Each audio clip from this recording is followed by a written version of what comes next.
Hi there, hello there. I'm Clifford Bates, and welcome once again to reading Machiavelli's Discourse.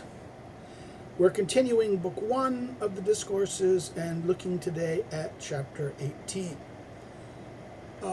What is Chapter 18 about? It's continued the question of a corrupt. How can you make a free people, or what, this idea of a free city, or one that was ruled by a prince and going to get itself freedom, and what can happen? First, he dealt with a not corrupt people. Then we dealt with the corrupt people. Now we're dealing with this. Okay, in the opposite question of not the transfer, but of a free state itself, right? Whereas this was the previous example was a prince, someone from princely state or a monarchical state, to therefore becoming a free state, and what is possible, what's not, and in other words, free to this, and whether the population's corrupted and not corrupt. Chapter 18 is in what mode a free state, if there is one, can be maintained in corrupt cities, or if there is not, in what mode to order it. So therefore the question is what? How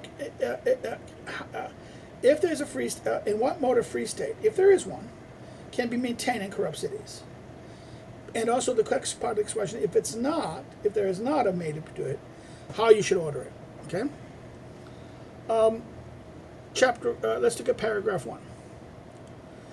I believe it's not beyond the purpose of, nor does it fail to conform to the discourse written above, to consider whether in a corrupt city one can maintain a free state, if there is one, or if it has not been there, whether one can order it. So in other words, can you order it? If there has not been one. If there is not a free state, in what mode? See, the order here is whether whether there's a free state and how you can order it. Okay, so the second question. In other words, if there is one, how you can do it, and if there is not a free state, how can you order for a free state? Can't order it. On this thing, I say that it is very difficult to do either the one or the other. Okay, so it's going to be, both of these things are going to be very difficult to do. Not easy things, the one and the other. And although it is almost impossible to give a rule for it, because it would be necessary to proceed according to the degree of corruption. So it is impossible to do this, to give it a rule, because it would be necessary to proceed from the degree of corruption. Nevertheless, since it is good to reason about everything, I do not wish to omit this. So he's not going to give a general rule. You should not, because of what everything would have to agree on the degree of corruption. But I'm going to talk about this. I'm going to give a kind of a general discussion here. I do not wish to omit this. I shall presuppose a very corrupt city. So I'm going to presuppose a very corrupt city, by which I shall the more increase such a difficulty. For neither laws nor orders can be found that are enough to check a universal corruption. So therefore he's going to pick the worst case. In other words, the corruption is complete. A universal corruption. And with that universal corruption, for neither laws nor orders can be found that are enough to check it, right? For as good customs have need of laws to maintain themselves, so laws have need of good customs so as to be observed. In other words, again, this is the problem. There's two ways you can have laws. That the people observe them, people see them, and they follow them. And they do that because of their customs, their habits, their social mores, right? Or you have to use force. A gun. when the gun has to be used, remember the classical argument was the indication of a despotic state versus a free state was the degree of coercion necessary to maintain the system. If you had to use violence all the time to make people obey the laws, this was usually not a free society. This was the Aristotelian position, right? The freedom, you can always know the degree of freedom is the degree of coercion.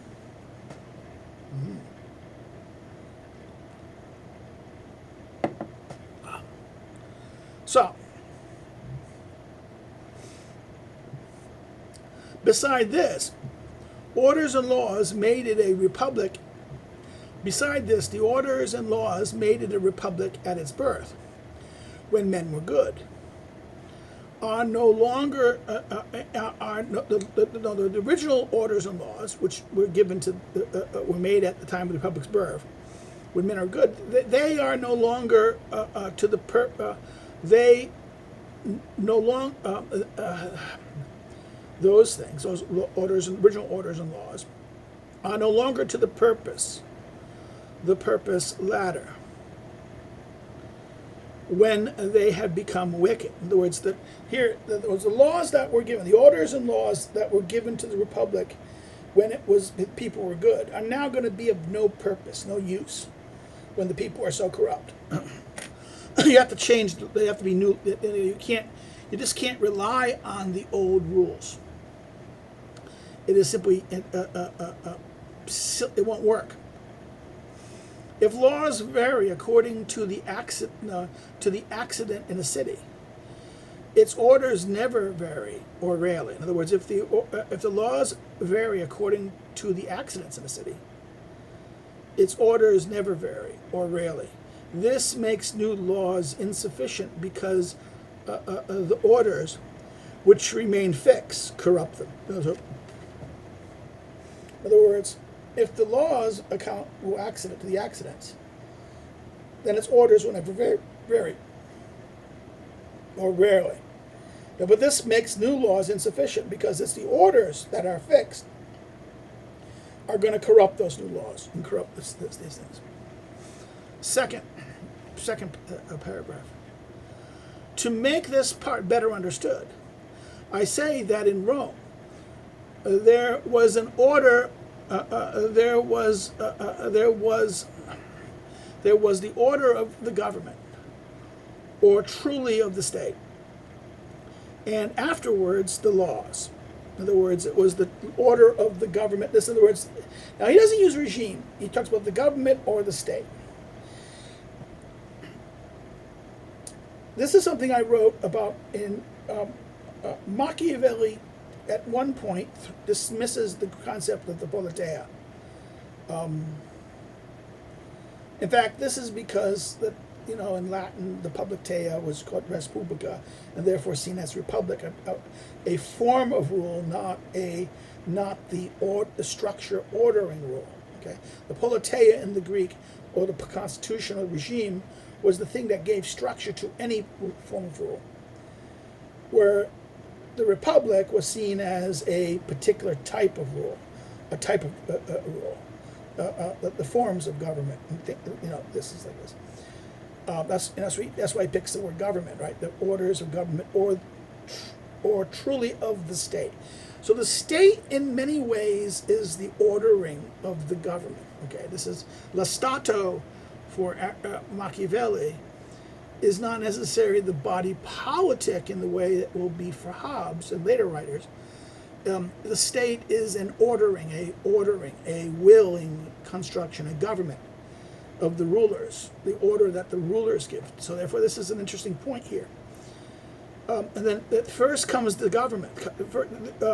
There was, in Rome, there was the order of the government, or the state, the regime, right? We would say, Aristotle would say this is the regime, right?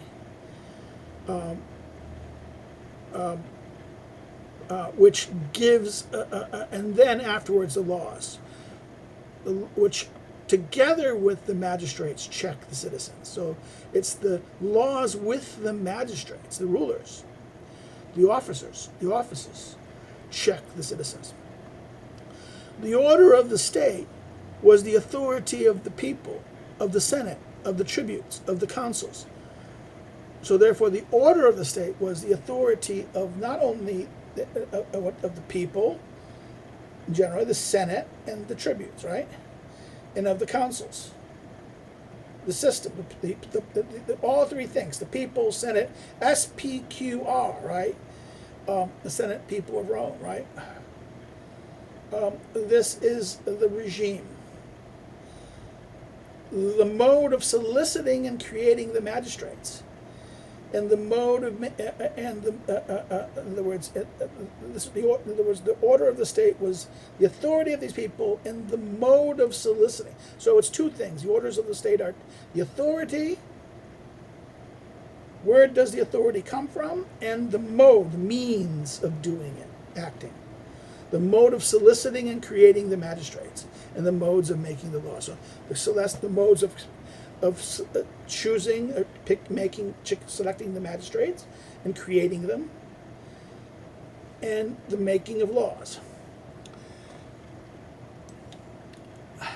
These orders varied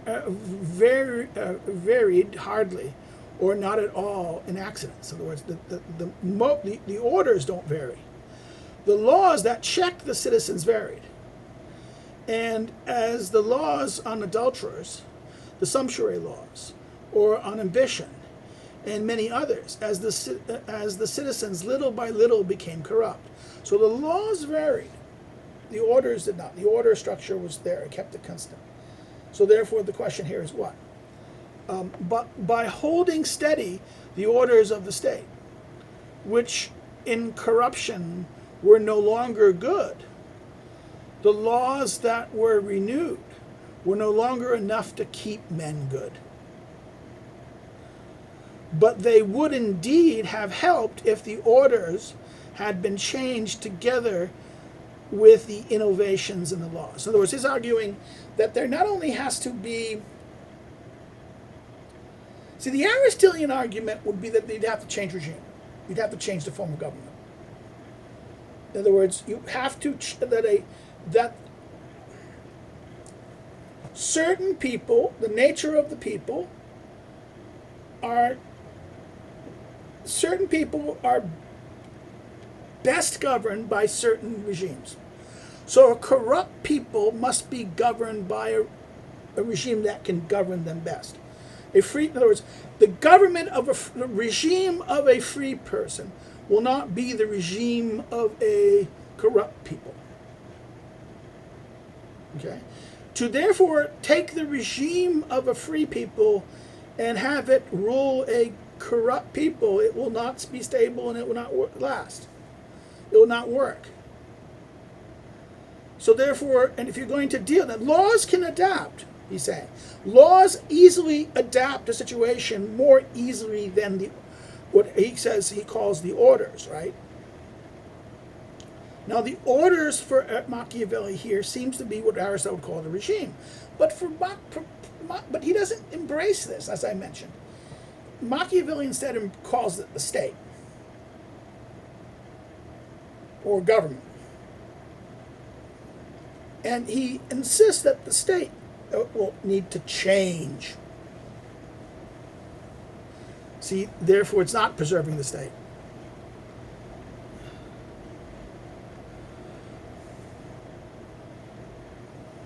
In other words, they would indeed have helped if the order had been changed altogether and with the innovations of the law. So the orders have to change.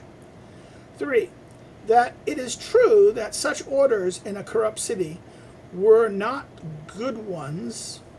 One sees plainly under the two principal heads: the creation of magistrates and the laws. In other words, that the orders were no longer good. The orders in a corrupt city, because the magistrates and the laws just won't work in that sense. The Roman people did not give the consulate.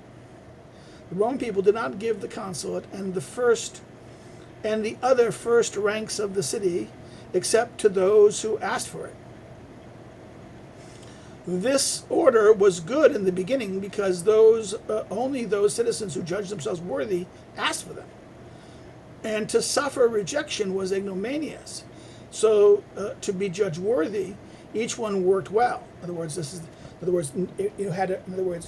if you were rejected, this was ignominy, and therefore you had to be worthy of doing it. Only the worthy sought office. Right? This order was good in the beginning when the people were judged only the people like this. Now he says this mode later became very pernicious in the corrupt city because not those who had more virtue, but those who had more power asked for the magistracies, the offices, right? And the impotent, even though virtuous, abstained from asking for them out of fear. So what happened was the people who had power wanted to be in charge, wanting the offices, wanting the consulships and the tribunates. The ambitious, not because they're good, not because they were worthy, but because they had power. Now the virtuous people, in other words, the question here becomes what? He talks about it that the impotent, even though virtuous, people without power, the impotent, those without power, didn't have power, didn't have wealth and power and means, even though they were virtuous, abstained from asking for them out of fear. They came to this inconvenience not at a stroke, but by degrees. As happened with, in other words, by degrees. In other words, it doesn't happen at just one stroke. This problem did not happen at one stroke, but by degrees, slowly, as happens with all other inconveniences.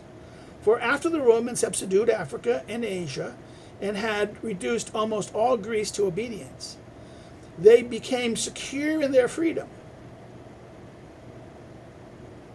as it did not appear to them that they had any more enemies who could give them fear. So therefore, they had their fear led them to a situation. This security and this weakness this weakness of their enemies made the Roman people no longer regard virtue, but favor bestowing the consulate. But favor in bestowing the consulate, lifting to that rank those who knew better how to entertain men rather than those who knew better how to conquer enemies. This is interesting. This is the point. In other words, the security and weakness of their enemies made Rome no longer worried about that, and they but favor bestowing the consulate, the ruling things, to the lifting to the rank those who knew better how to entertain men, make people happy, satisfy the people, than by what? Knowing how to conquer enemies, to protect things. Afterwards, from those who had more favor, they discerned to giving it to those who had more power. Right? In other words, those once you started to do it, from those who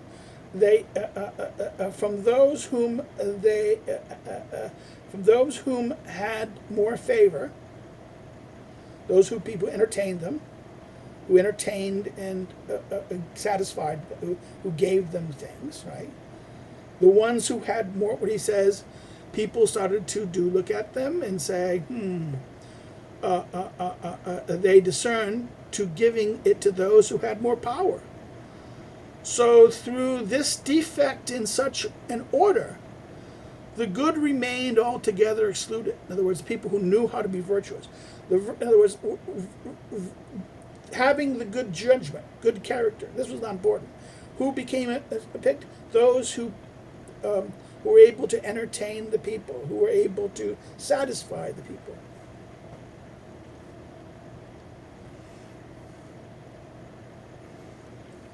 And the guns who can maintain in other words, the good remained altogether excluded.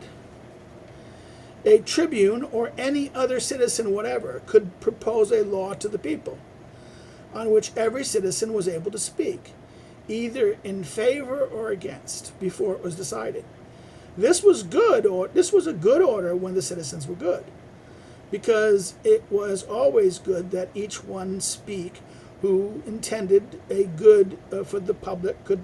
In other words, it was always good that each one who intended a good for the public could propose it, and it is good that each can speak his opinion on it, so that the people can then choose the best after each one has been heard. So in other words, this is the argument. This is idea. If it's good that someone could propose an idea, and then therefore we can speak freely about it, so we can judge it. Right? This would be good. But when the citizens have become bad, such an order becomes the worst. Not only for only the powerful propose laws, not for the common freedom, but for their own power. Right, for Aristotle. In other words, let's talk about this. Remember Aristotle's famous sixfold typology, the sixfold regime typology. The thing that, yes, it's one few many, but the common good, those who rule for the common good or common advantage, and those rule for their self-interest, their advantage, their personal advantage, ruler's advantage. Well, this is the point. Okay, good rules for the collective advantage, right? The common good, the common benefit. Okay, if I'm ruling so that I benefit or my friends benefit, not all the citizens benefit. Well, this is no longer good, right? It moves from just the rule that benefits all. In other words, I can justify some coercion and force so that everyone benefits. But if I'm using coercion to make things that only benefit me and my cronies or friends or some group that I favor, and not everyone, then that is, problematic. This is corruption, right? This is the corruption. And corrupt government will constantly do what? Make laws favoring themselves and their friends, or favoring groups that they want to use to ensure their power, right? But when the citizens become bad, such an order becomes the worst. For only the powerful propose laws, not for the common freedom, but for its own power. And for fear of them, nobody can speak against them, right? You can't speak against them. You dare speak, you're racist, you're sexist, you're an enemy. You're an enemy of democracy. Okay, and they shut you up. They fire you. You get debanked. You lose your job. So the people came to be either deceived or forced to decide their own ruin.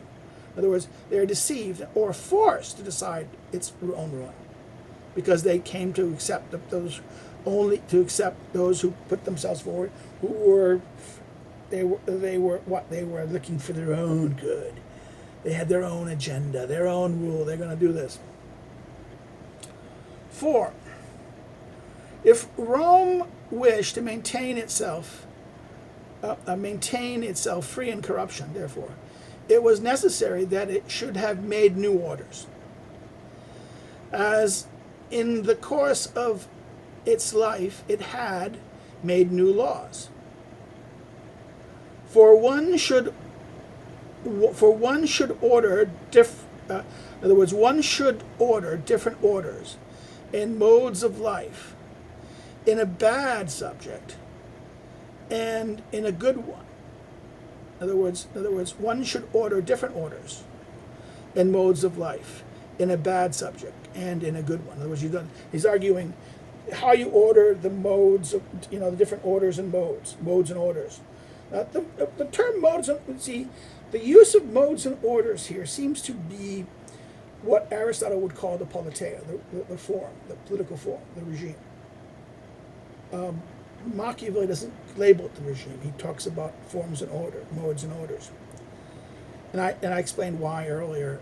I think it's because of the dual nature of the politeia, both as terms of a general system and a particular regime, and that in Greek politeia is transferred as respublica, and therefore respublica is thought not of as a structure or system of rule, but of a particular form of rule, right? So therefore, this is the problem. This is why he prefers the idea of state, government,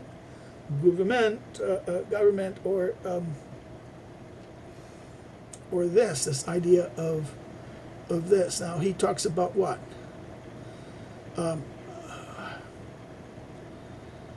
In other words, if it was a good order, a bad one. In other words, one should have different orders in modes of life in a bad subject and a good one. Nor can there be similar forms in a matter altogether contrary. In other words, you can't keep the same form for the matter that are contrary. In other words, the form in this matter does not produce the same effect as the form in that matter.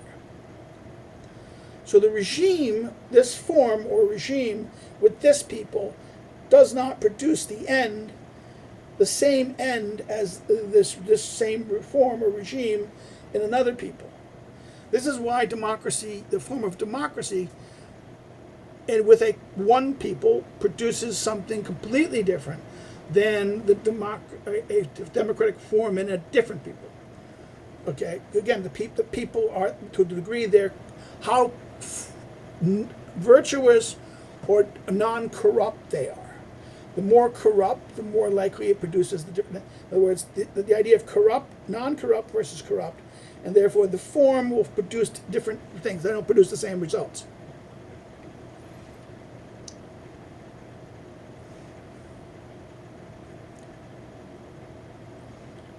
But because these orders have been renewed, either all at one stroke, when they are discovered to be no longer good. Pardon. And because these orders have to be renewed, either all at one stroke, when they are discovered to be no longer good, or little by little before they are recognized by everyone, I say that both of these two things are almost impossible. In other words, it either has to be what? It has to be totally, in other words, once their orders are no longer good, it has to be done at one stroke, or little by little, when they're discovered by little, before they're recognized by everyone. In other words, they're reformed. He says that that both of these two things are almost impossible. For if one wishes to renew them little by little, the cause of it must be someone prudent who sees this inconvenience from very far away when it arises. It is very easy thing for not one. In other words, it is a very easy thing for not one of these men ever to emerge in a city. And indeed does not emerge, and if indeed does not emerge, that he's never able to, and if indeed one does emerge, if indeed one, in other words, it's very difficult that they're unlikely to emerge, but if they do emerge, does emerge, that he never is able to persuade anyone else of what he himself understands. He's not able to persuade. He knows what is to be done, but he's unable to get others to persuade others to do it. So in other words, the only way, that's the problem, right? He's unable to persuade to do it. Or what he himself, for men used to living in one mode does not wish to vary it. So much the more when they do not look the evil in its face, but have to shown it, have to have to have it shown to them by conjecture. In other words, okay, I have the order. This is the orders that I'm used to. I don't see it. It's not obvious. I have to, in other words, I have to be, someone has to show it to me by conjecture. It's not right in my face. Therefore, it's not, people are not going to believe you. They see in other words, the ordinary person will only believe what they immediately see. This is the problem of the eyes, right? The eyes. This is why the vision, as Machiavelli says in The Prince, is the most easiest deluded thing. And diseases, diseases can be cured with, the diseases when it's not obvious can be cured easily, or more easily cured. But when it becomes obvious, you have to use such measures that it actually be even worse than the disease, right? So therefore, this is the problem he's saying here, right? That, it's like this. And by as to innovating these orders at one stroke, when everyone knows that they're not good, I say that's useless. I say that the uselessness. That's repeating. And the innovation, and to innovate these orders at one stroke, when everyone knows that they're not good, I say that the uselessness, which it is easily recognized, is difficult to correct. In other words, I can't innovate it. I can't see this. I can't kind of maintain them. I can't reorder the orders. The orders are now seen as useless. They don't believe in them anymore. They're seen as that they can't maintain them, and therefore it's going to be difficult to it's going to be difficult to correct. For to do this, it is not enough to use ordinary terms, since the ordinary modes are bad. But it is necessary to go to the extraordinary, such as violence and arms, and before everything else become a prince of the city, able to dispose it in one's own mode. In other words, you have to become the prince. You have to have all the power. You have to become a dictator. You have to become a prince. It has to be your own power with your own mode to impose it. You can't do it through the original regime. You can't use the existing orders to correct. Won't work. No one believes in them. And because they don't believe, they won't act. And by the time you try to act, it won't work. It's impotent. That's why the only way you can try to do this is if you have you have to use, not ordinary means, but extraordinary means. And what does this mean? By such as violence and arms, and before everything else becomes before everything else, become the prince of that city. So not only you have to use extraordinary means and also seize control. Be one person controlling. Be a prince. Because the reordering of a city for a political way of life presupposes a good man. And becoming prince of a republic by violence presupposes a bad man. One will find it very rarely happens that someone good wishes to become prince by bad ways, even though his end be good, and that someone wicked, having become prince, wishes to work well, and that it will never occur to his mind to use well the authority that he has acquired badly. Okay, in other words, okay. A good man, in other words, a person who could be good, the good prince, won't want to get power badly, because the problem is taking power, and this seems to be what taking power, taking control of the republic by and moving it to be your rule by force.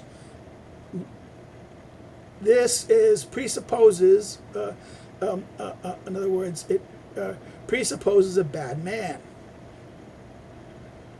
In other words, but the reordering of a city for a political way of life presupposes a good man, right? I'm going to order for a free way of life, a city political way. In other words, a political way of life is a good man, but becoming a prince by violence is a bad man. Thus, the problem, it rarely happens that someone wishes good, someone good wishes to become a prince by bad ways, right? But to do this by bad ways, even though his end be good. And that's the first one. Very few will be able to want to do that. In other words, and what happens is the wicked who are willing to use those mechanisms are really, in other words, are going to, in other words, it won't occur to his mind to use well the authority he has obtained badly. Right? So let's look at the last paragraph here. From all the things written above arises the difficulty. So given up everything we've said so far here, right here, these previous four paragraphs, written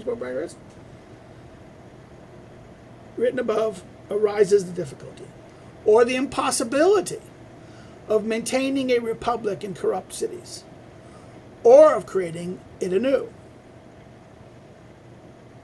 If indeed one had to create or maintain one there, it would be necessary to turn it more towards a kingly state than a popular state, so that men who cannot be corrected by the laws because of their insolence should be checked in by some mode by an almost kingly power. In other words, you need, if you're gonna try to make a reform thing, the only way to do it is through kingly power. In other words, the mode of political rule cannot be political; it has to be kingly, as he says. It cannot be done through a popular state. It must be done through a kingly state. So that men who cannot be corrected by the laws because of their insolence can be checked by someone in an almost kingly power. To wish to make them become good by other ways would be either a very cruel enterprise or altogether impossible, as I have said above that Cleomedes did. In other words, Cleomedes, right? This is the example of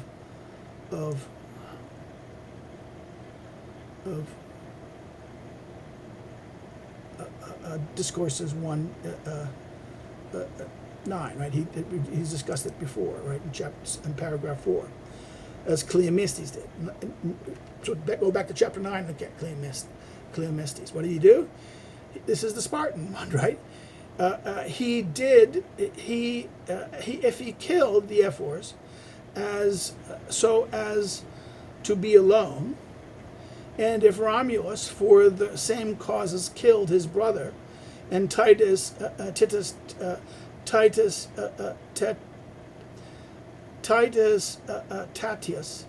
the Sabine, and then used their authority well, nonetheless, one should take note that neither one of them had a subject stained with the corruption that we have been reasoning about in this chapter. And so they were able to wish. And in wishing, give color to their plans. In other words, they're able to make this. In other words, they were able to wish, and in wishing, give color, change, mask their plans. In a sense, that the people were not the same level of corruption that we're talking about here. That the example of that of violence necessary, the kind of activity that was done before, the other ways, the cruel, either very cruel enterprises or altogether impossible. Again, go back to the other point. Lots of violence, right? You have to use extraordinary means. And the question is, would the people tolerate those extraordinary means? No, they won't. So therefore, that's why it's impossible in that sense. It becomes greaterly impossible. So let's stop here.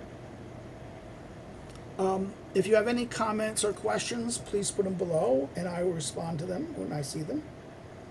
Another thing you can do is, if you like what we've done here so far, hit the like button. Hit the like button. It helps the algorithm. It helps get more attention to the channel. It also gets more likely to be viewed by other people who are interested in these things. I have to do a better job getting people to come check us out. But those who are interested in these things. If you've not subscribed, please subscribe. Also, if you liked it, share it far and wide. Share it on your social media. Share it to your friends. Again, if you've not subscribed, subscribe. Encourage others to check out the channel and to subscribe. Again, as people come to subscribe, it helps the algorithm. So, forwarding things, all these things, liking, commenting, subscribing, sharing, all of these things are the ways to increase the algorithm. And by increasing the algorithm, notice on the algorithm, it gets more people to attention. And this is what we want to do.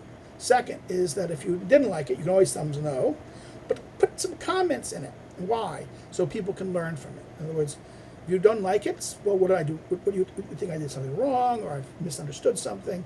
Say what the point is in the thing, and we can benefit from it. If you want to follow me on social media, the links are below. If you want to know more about me as a scholar and as a researcher and check out my research, you can do so underneath the social media links. They're the academic social media links. And if you want to help what I do here, want to contribute to help, you can do so through Patreon or Subscribestar. And the links to them are below that as well. Or you can buy one of my books that are listed, the currently available books that are listed. You can do so through your local, order them through your local bookstore or through your online distributors such as Amazon, Barnes & Noble, Libris, or you can order it directly through the publisher. Well, that's it. We will turn to the next chapter. I think we're in 1920, I think. Well, take care and have a good day. Bye-bye.